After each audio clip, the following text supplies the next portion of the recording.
On est en direct du sommet de la recherche du G7, un événement organisé par le FRQ, mais également par la Société royale du Canada. J'ai la chance d'être accompagné de Sean, de Tina et d'Arti, qui sont trois personnes qui font partie bénévolement de Science and Policy Exchange, dialogue sciences et politique. Sean, dans un premier temps, j'aimerais bien que tu m'expliques tous les actions et l'idéologie, la philosophie derrière cet organisme-là, qui est né à McGill, non?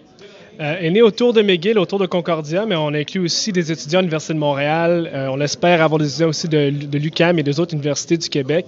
Et on espère continuer autour du Canada. On a justement reçu beaucoup de médias sur la campagne pour le rapport de Naylor dans l'année précédente. Mais on est très content d'être ici aujourd'hui. Cet événement, on a été inspiré par les colloques qu'on a déjà vus et qu'on va voir dans les prochains jours. On est surtout content que les étudiants soient présents, qu'il va demain avoir un colloque spécifiquement sur les étudiants. Et on s'est justement penché sur le rôle des étudiants dans la diplomatie scientifique et justement dans la diplomatie scientifique qui se prend dans l'Arctique. C'est quelque chose que Tina a mené avec Dialogue sciences et politique. Justement, Tina, vice-présidente de l'organisme d'ailleurs, vous avez organisé un événement la semaine passée. J'aimerais bien que... Et l'Arctique était l'un des sujets, là.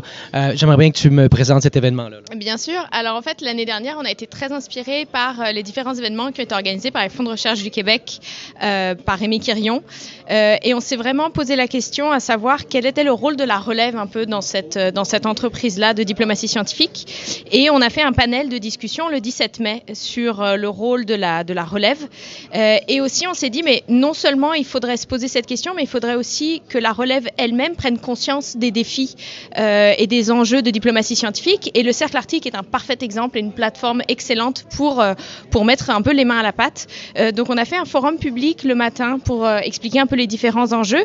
Et l'après-midi, on a fait une simulation du Conseil de l'Arctique où les étudiants ont pu se mettre un peu à la place des dirigeants qui prennent des décisions et de consensus. Et on a vu vraiment que les étudiants ont pris conscience que la science ne suffit pas dans ce genre de débat, qu'il y a plein d'autres choses à prendre en considération. Excellent. Et là, on est accompagné d'une chercheure, d'une jeune étudiante, d'une doctorante, Arti, qui est biologiste à l'Université Concordia. Tu reviens de l'Arctique, tu étais sur un bateau et là, tu entends tous ces témoignages-là aujourd'hui de gens qui disent « faut aller voir les communautés ». Qu'est-ce que tu retiens des principaux interventions d'aujourd'hui et comment se fait la recherche en 2018 là?